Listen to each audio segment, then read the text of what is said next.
Սիրելի ժողովուրդ, Հայաստանի Հանրապետության հպարտ քաղաքացիներ, վերջին շրջանի ամենակննարկվող թեմաներից մեկն այն է, թե ինչու Ռուսաստանի, Միացյալ Նահանգների, Ֆրանսիայի նախագահները միանգամից շնորհավորեցին Սերժ Սարգսյանին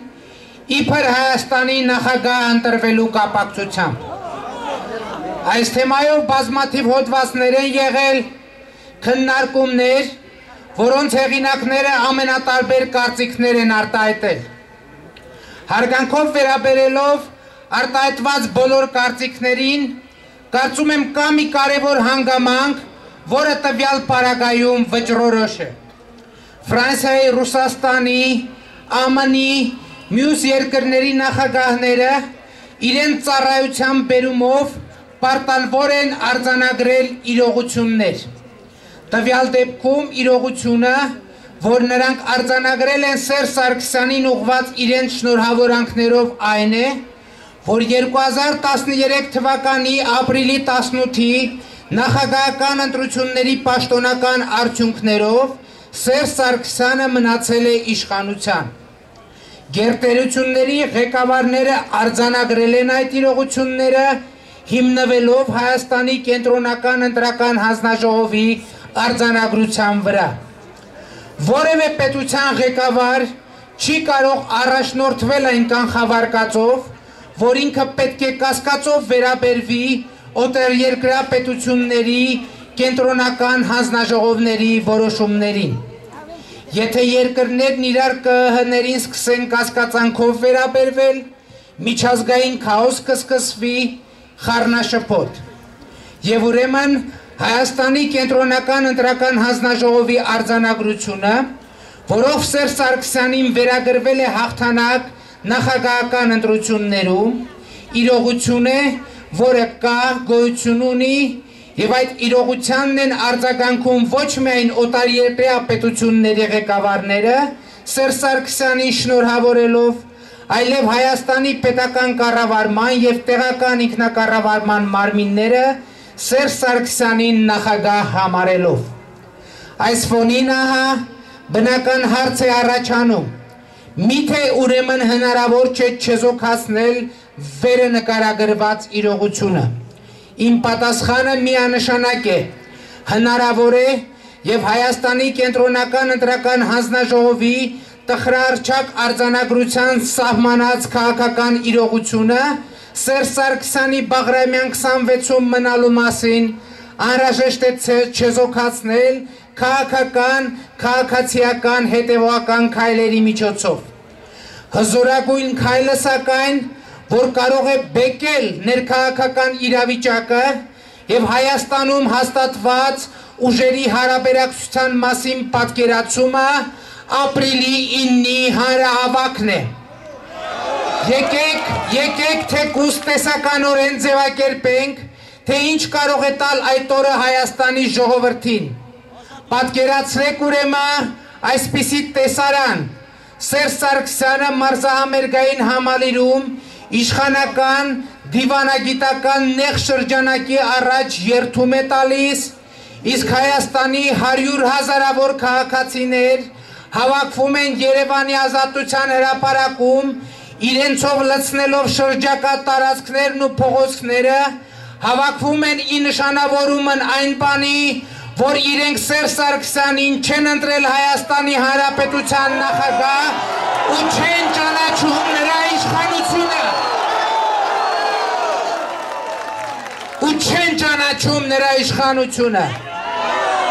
Սիրելի ժողովուրդ, Հայաստանի Հանրապետության հպարտ քաղաքացիներ, նրանք ովքեր հետևել են իմ քաղաքական գործունեությանը, գիտեն, որ քաղաքացիական պայքարի համատեքստում ինձ համար երբեք առանցքային չի եղել հանրահավաքի մասնակիցների թիվը, բայց ուշադիր եղեք, խնդրում եմ, ապրիլի 9-ին այն բացառիկ դեպքն է, երբ կարևոր է առաջին հերթին եւ բացառապես այդ օրվա հանրահավաքի մասնակիցների թիվը, որովհետեւ այդ օրը մենք չենք անելու սովորական հանրահավաք, Այդ օրվա խնդիրը շատ ավելի ընդարձակ է, ձևակերպել մի ուրիշ քաղաքական իրողություն, երրորդ հանրապետության պատմության մեջ աննախադեպ, մի յուրօրինակ կենդանի քաղաքական փաստաթուղթ, նախագահական ընտրությունների մի կենդանի արձանագրություն, որը կդառնա մի այնպիսի ծանրակշիռ քաղաքական իրողություն, որի հետ չի կարող հաշվի չնստել միջազգային հանրությունը, Հայաստանի պետական կառավարման և տեղական ինքնակառավարման բոլոր մարմինները։ Ինձ այդ օրինակ թվաբանության համար երբեմն քննադատում են, բայց հիմա այստեղ չեմ վարանում հաստատել։ Անհրաժեշտ է, որ Հայաստանի քաղաքացիների ներկայությունը ապրիլի 9-ի հրապարակում հաշվարկվի 7, 8, 900 հազարով, 1 միլիոնով։ Դա պիտի լինի ոչ թե հանրահավաք, այլ մարդկային քաղաքացիական օվկիանոս։ Կհաջողվի անել նման բան, դա կլինի կոնկրետ իրավիճակ։ Չի հաջողվի, դա արդեն բոլորովին ուրիշ իրավիճակ է։ Այսօր սակայն չեմ ուզում խոսել այն թեմայի մասին, թե ինչ կանխատեսում ունեմ ապրիլի 9-ի կապակցությամբ և իրադարձությունների հետագա զարգացման ինչպիսի տարբերակ եմ պատկերացնում։ Սցենարների մասին նախկինում բավականաչափ խոսել եմ։ Այսօր ընդամենը ուզում եմ հայտարարել մի որոշման մասին, որը ոչ թե քաղաքական, այլ ընտանեկան որոշում է։ Ապրիլի 9-ին ժամը 11:00-ին առանց 1 րոպե ուշացման իմ ընտանիքի կնոջս ու 3 մանկահասակ երեխաներիս հետ լինելու եմ այստեղ Ազատության հրապարակում։ Այդ օրն իմ երեխաները դպրոց չեն գնալու, այդ օրը մենք հանրահավաքի հաշվին աշխատանքի չենք գնալու և ընտանիքով լինելու ենք Ազատության հրապարակում։ Այսպիսի դիրքորոշման համար, բացի նախկինում նշածներից, ունենք ևս մեկ քաղաքացիական հիմնավորում։ Գիտեմ, համոզված եմ, որ Ազատության հրապարակից մեր այդ օրվա բացակայությունը Սերժ Սարգսյանը և նրա թիմը կարող է մեկնաբանել և մեկնաբանելու է, եթե ոչ որպես զորակցություն, գոնե լուռ համաձայնություն իշխանությունը բռնազավթելու իր գործելակերպի հետ։ Եթե Սերժ Սարգսյանը որոշել է երդվել իր շքախմբի ներկայությամբ, թող երդվի, բայց թույլ չենք տա, որ նա դա անի նաև մեր անունից, մեր ընտանիքի անունից։ Թույլ չեմ տա, որ Հայաստանի հայաթափումը, թալանն ու բարոյալքումը շարունակի նաև իմ ընտանիքի անունից։ Մենք գալու ենք Ազատության հրապարակ, մեր ընտանիքի անունը տարանջատելու մարզահամերգային համալիրում տեղի ունեցող պետական սրբապղծությունից և իլուր Սերժ Սարգսյանի շնորհավորած օտարերկրյա պետությունների ղեկավարների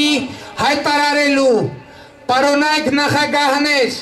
եթե Սերժ Սարգսյանին նախագահ եք համարում, դա ձեր խնդիրն է։ Արձանագրենք ուղղակի, որ Սերժ Սարգսյանը ձեր պետությունների և որևէ մեկի հետ հարաբերություններում մեր ընտանիքը չի ներկայացնում։ Մենք ասում ենք, Հայաստանի Հանրապետությունը չի ունեցել, չունի և չի ունենալու Սերժ Սարգսյան անունով նախագահ և Ազատության հրապարակ են գալու այդ դիրքորոշումը աշխարհին, Հայաստանին, ինքներս մեզ իցույց դնելու։ Մենք ապրիլի 9-ին ժամը 11:00-ին ընտանյոք հանդերձ գալու ենք տոնելու 2013 թվականի փետրվարի 18-ին Հայաստանի քաղաքացու տարած լուսավոր հաղթանակը։ Մենք գալու ենք տոնելու մեր քաղաքացիությունը, մեր քաղաքացիության հաղթանակը։ Հաղթանակ կամ ոչինչ, հաղթանակ և ուրիշ ոչինչ։ Եվ ուրեմն կեցցե ազատությունը, կեցցե քաղաքացիությունը, կեցցե Հայաստանի Հանրապետությունը,